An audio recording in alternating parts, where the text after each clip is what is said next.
Good morning दोस्तों, good morning students. आप सबका स्वागत है केमिस्ट्री की क्लास में। कल हमने 17वें वर्ग की स्टडी में क्लोरीन पढ़ा और आज इससे आगे हम पढ़ेंगे हाइड्रोजन क्लोराइड। हाइड्रोजन क्लोराइड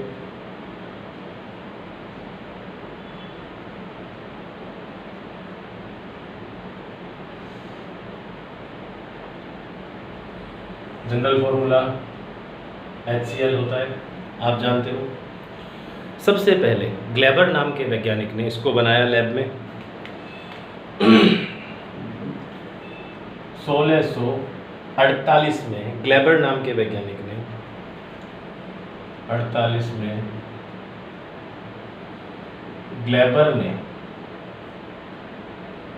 ग्लेबर नामक वैज्ञानिक ने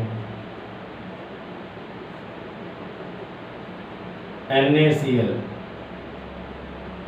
सोडियम क्लोराइड पर सल्फ्यूरिक अम्ल की क्रिया से इसको बनाया कि सांद्र सल्फ्यूरिक अम्ल से क्रिया द्वारा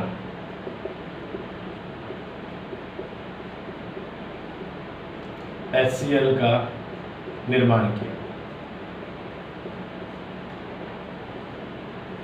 यहाँ सबसे पहले बनाया किसने, ये आपको याद रखना है, ग्लेबर ने।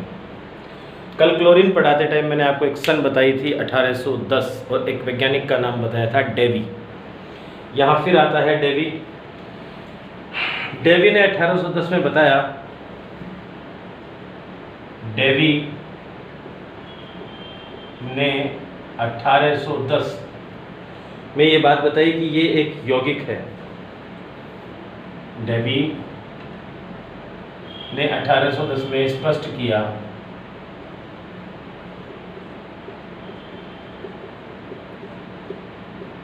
कि ये एक यौगिक है। आपको याद होगा डेवी ने 1810 में क्लोरीन के बारे में ये बताया था कि ये एक तत्व है और उसके तात्विक गुणों को बताते हुए उसका नाम क्लोरस नाम से क्लोरीन रखा था, हरे पीले रंग के कारण। और डेवी ने ही 1810 में ये बात स्पष्ट की कि HCl जो है एक कंपाउंड है। इसका मतलब डेवी क्लोरीन और उससे जुड़े हुए यौगिकों का अध्ययन कर रहा था और 1810 में उसने इनके बारे में स्पष्टीकरण दिया, इनको स्पष्ट किया। अब देखिए बेटा, विरेचन की बात आती है, बनाने की विधियां। तो सबसे पहली विधि तो वही होगी प्रयोगशाला विधि में, जिससे सबसे पहले बनाया गया था प्रयोगशाला में, यानी कि ग्लेबर ने जो मेथड काम में लिया था। तो वो मेथड क्या है, NaCl पे H2SO4 की क्रिया द्वारा। NaCl पर H2SO4 की क्रिया द्वारा आपने लिया NaCl, इसकी क्रिया करवाई H2SO4 के साथ में। इसको HHSO4 लिख सकता हूं, सांद्र सल्फ्यूरिक अम्ल। ये क्रिया लगभग 400 केल्विन तापमान पर होती है। 420 केल्विन तापमान पर क्रिया से यहाँ से HCl निकल जाएगा और साथ में बनेगा NaHSO4। HCl सेपरेट हो गया, साथ में बना NaHSO4। अगर इसको और अधिक गर्म किया जाए तो NaHSO4 एक और NaCl से क्रिया करेगा, NaHSO4 823 केल्विन तापमान पर सोडियम बाइसल्फेट या सोडियम हाइड्रोजन सल्फेट अब की बार भी यहाँ से एक H निकलेगा इस Cl के साथ, और ऐसी कंडीशन में एक और HCl आपको प्राप्त हो जाएगा। ये Na इसके स्थान पर जुड़ेगा तो क्या बना देगा? Sodium sulphate Na2SO4। तो NaCl की क्रिया H2SO4 से करवाने पर क्या होता है? HCl गैस उत्पाद होता है। एक बात आपको यहाँ और मेंशन करनी है, यहाँ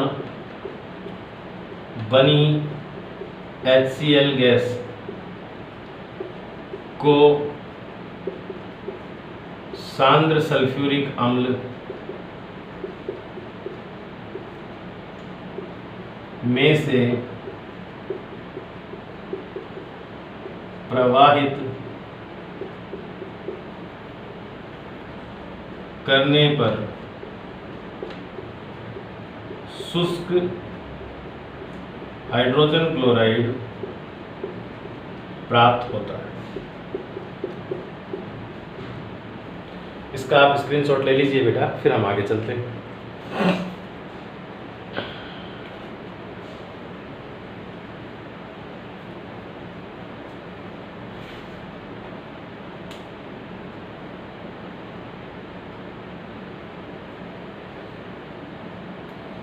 अब हाइड्रोजन क्लोराइड के गुणों की बात की जाए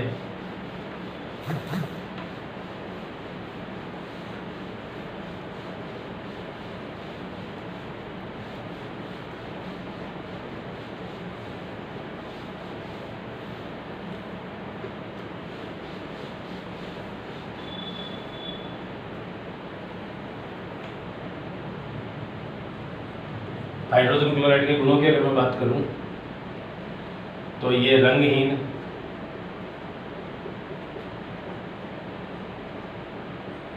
तीक्ष्ण, गंध वाली, दम घोटू गैस है।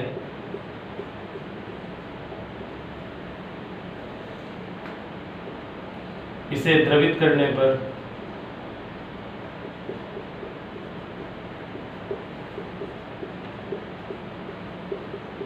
रंगहीन द्रव प्राप्त होता है।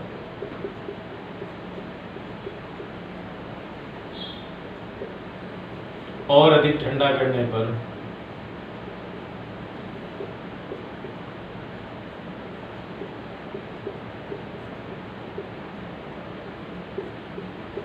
सफेद रंग का क्रिस्टलीय ठोस बनता है। यानी कि गैस अवस्था में और द्रव अवस्था में ये रंगहीन होती है और ठोस अवस्था में ये सफ़ेद रंग की होती है। इसका गलनांक 159, इसका गलनांक 159 केल्विन तथा क्वथनांक 189 केल्विन होता है। गलनांक में क्वथनांक 159 और 189 केल्विन होते हैं। अगर इसको पानी में घोला जाए तो ये पानी में घुलकर आसानी से आयनित हो जाती है और इसका जलीय विलयन हाइड्रोक्लोरिक अम्ल कहलाता है। HCl को जल में घोलने पर ये आसानी से घुलकर आयनित हो जाती है।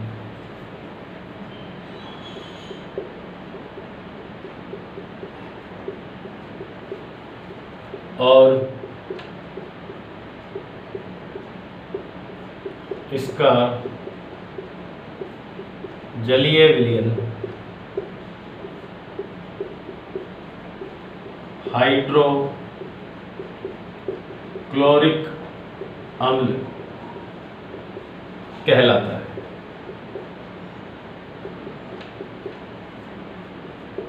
इसका जलीय विलयन क्या कहलाता है? हाइड्रोक्लोरिक अम्ल कहलाता है। आपने इसको घोला HCl को H2O में, तो HCl का H+ आयन जल के साथ जुड़कर H3O+ बनाएगा, साथ में बनेगा क्लोराइड। यहाँ पे जो आपने HCl ली है ये गैसियस फेज में है, पानी लिक्विड है, यहाँ ये सॉल्यूशन बना जलीय माध्यम का, ये भी एक्वस और ये भी एक्वस, क्योंकि पानी में घुला हुआ है।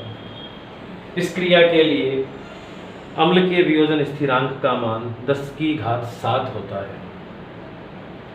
Ka की वैल्यू 10⁻7 होती है और ये मान बहुत ही उच्च है, जो इस बात को प्रदर्शित करता है कि हाइड्रोक्लोरिक अम्ल एक प्रबल अम्ल है। Ka का उच्च मान दर्शाता है कि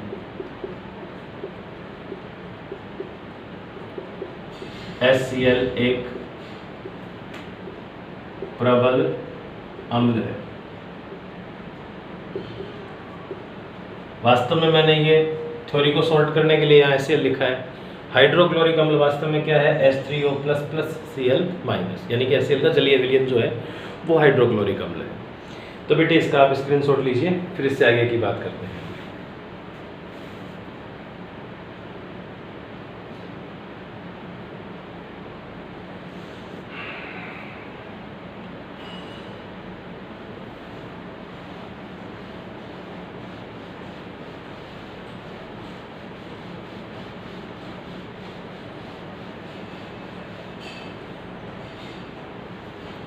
अब हम बात करेंगे इसके रासायनिक गुणों की।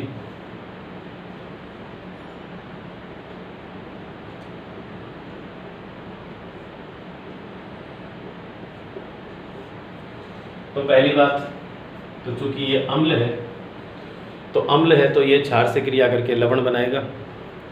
तो मैं कह सकता हूं HCl अम्लीय प्रकृति का होता है, अतः अमोनिया से क्रिया करके, अमोनिया क्षार है आप जानते हो, लवण बनाएगा कि नहीं? अमोनिया से क्रिया करके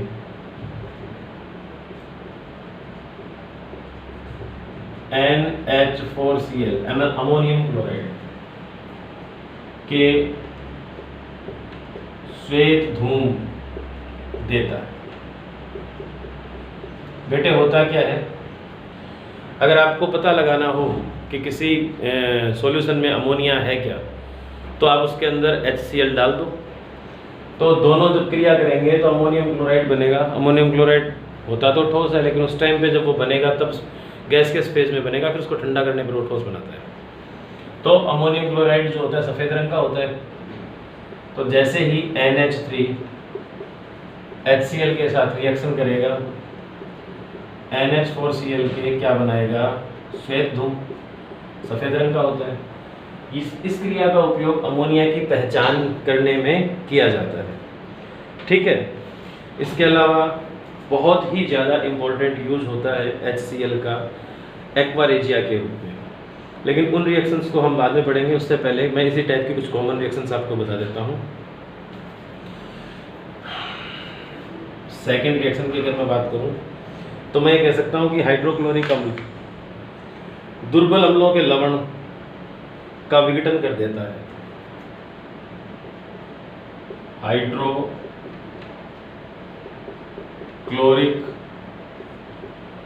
अम्ल दुर्बल अम्ल के लवणों का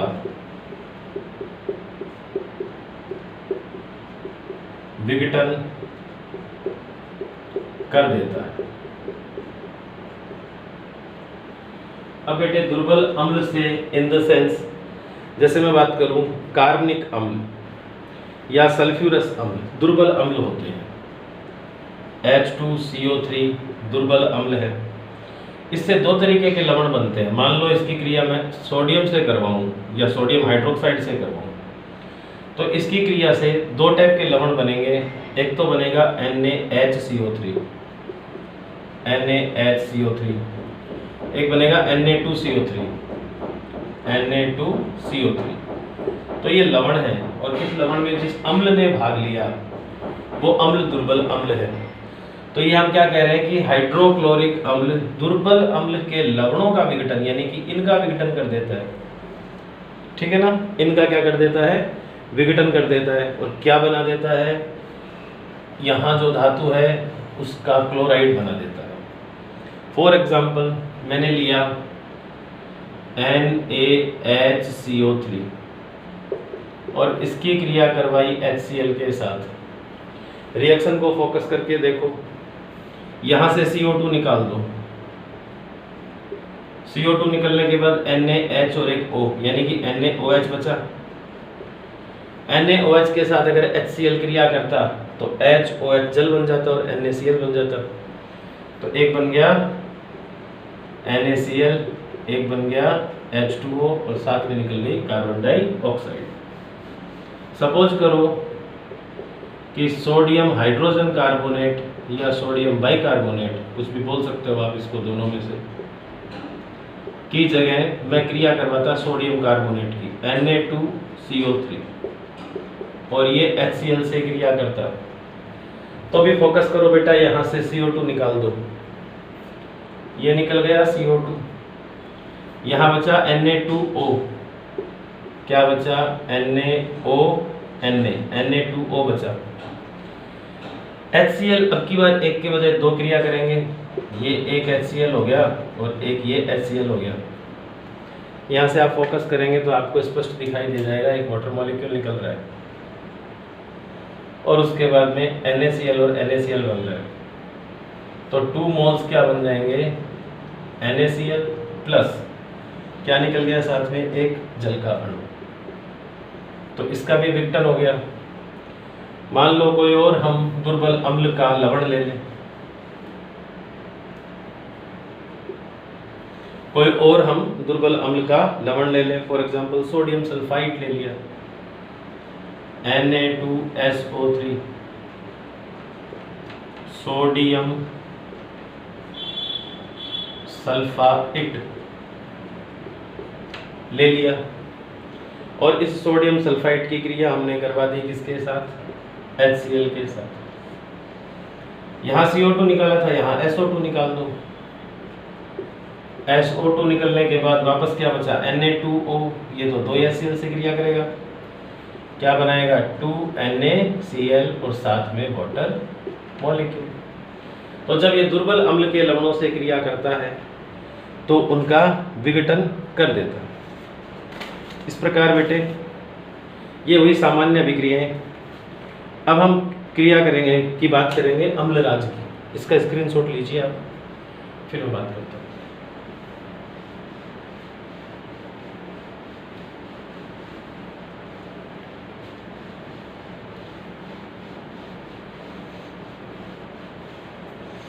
अगली और इम्पोर्टेंट रिएक्शन क्या है, सांद्र सल्फ्यूरिक अम्ल के 3 भाग HNO3 का 1 भाग, 1 भाग सांद्र HNO3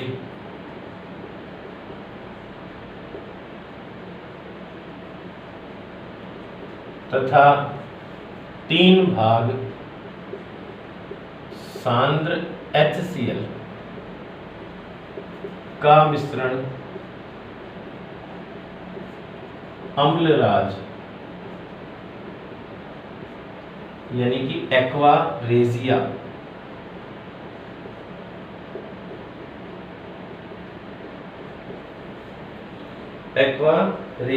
कहलाता है।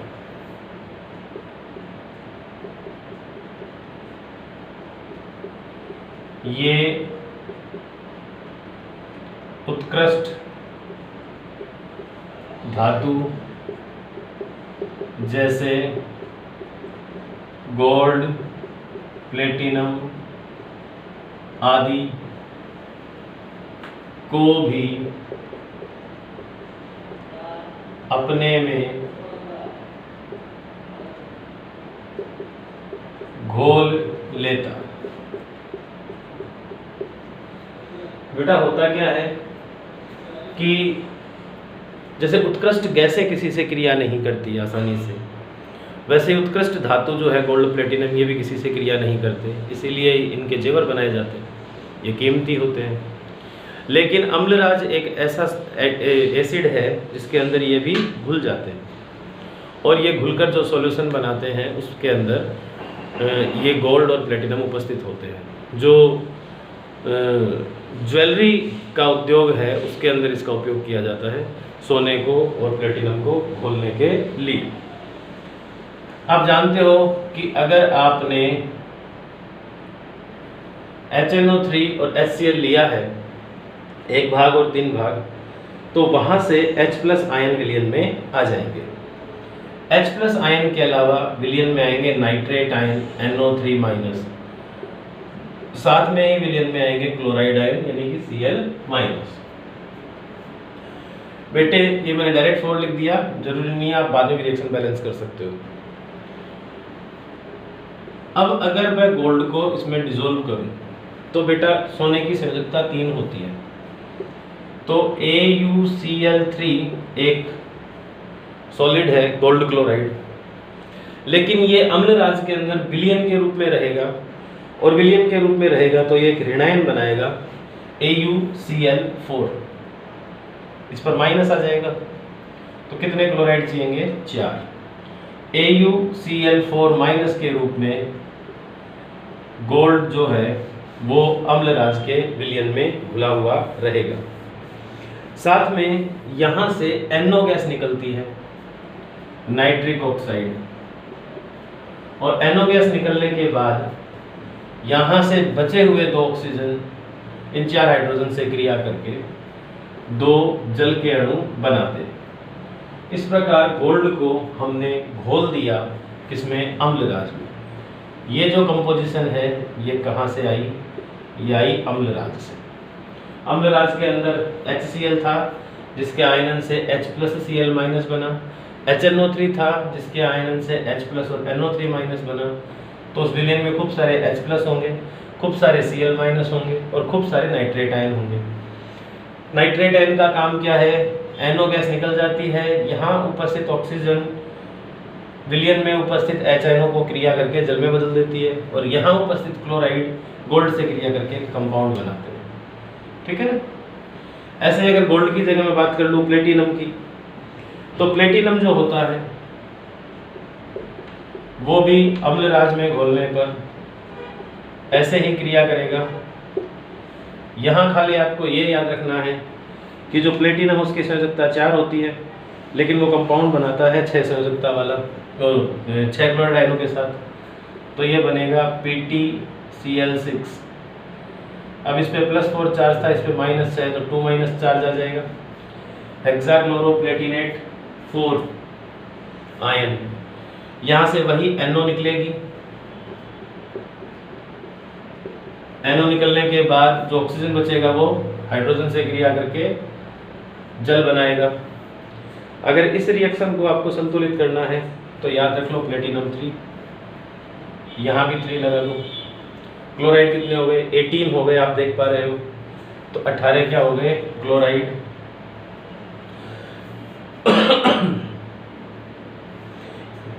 16 यहाँ पे H+ होंगे और 4 यहाँ पे नाइट्रेट आयन होंगे।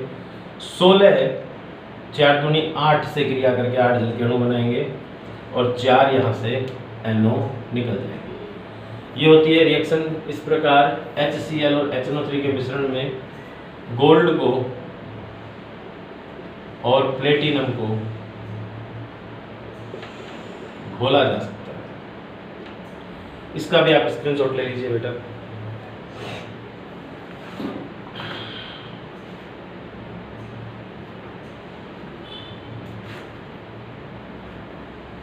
इसके बाद में आते हैं इसके उपयोग।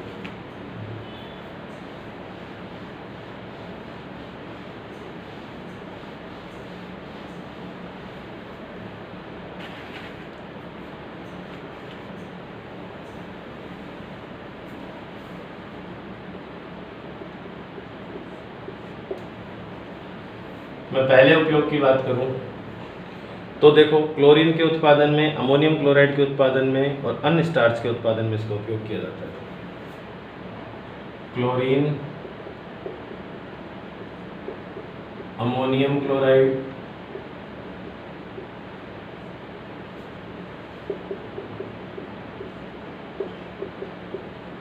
अन्य स्टार्च, ग्लूकोज के उत्पादन।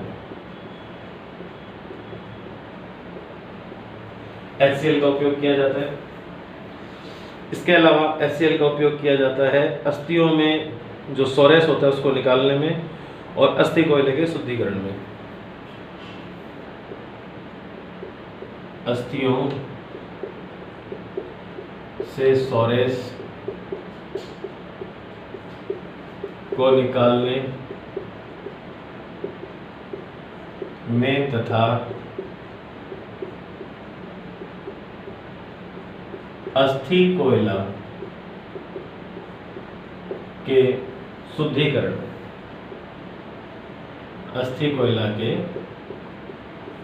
शुद्धिकरण में।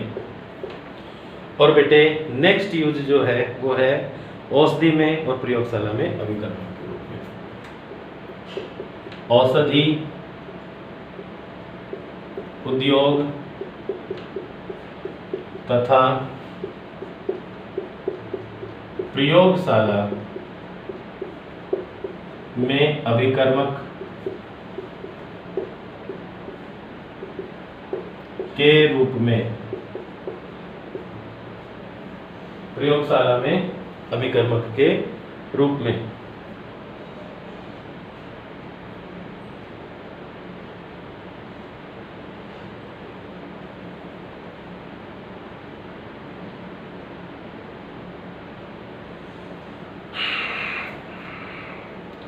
बेटा एक इंपॉर्टेंट क्वेश्चन और है इसके बाद, जिसकी हम बात करते हैं, फिर आज की क्लास कंप्लीट होगी।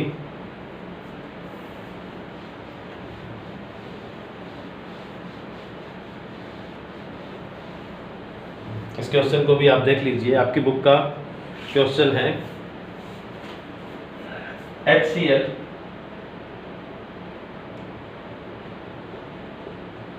सूक्ष्म चूर्णित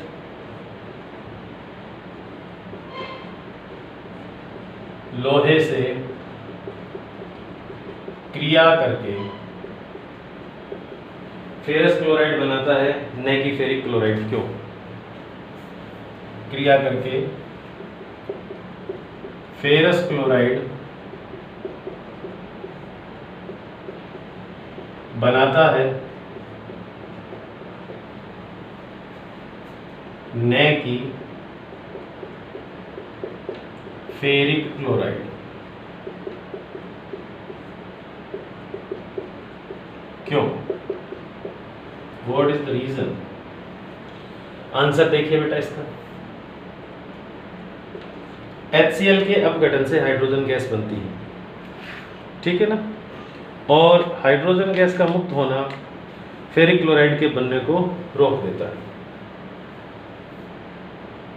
आयरन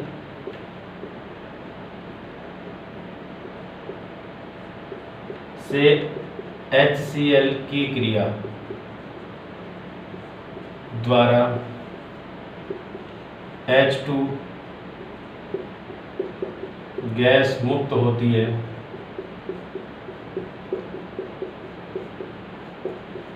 और H2 गैस का मुक्त होना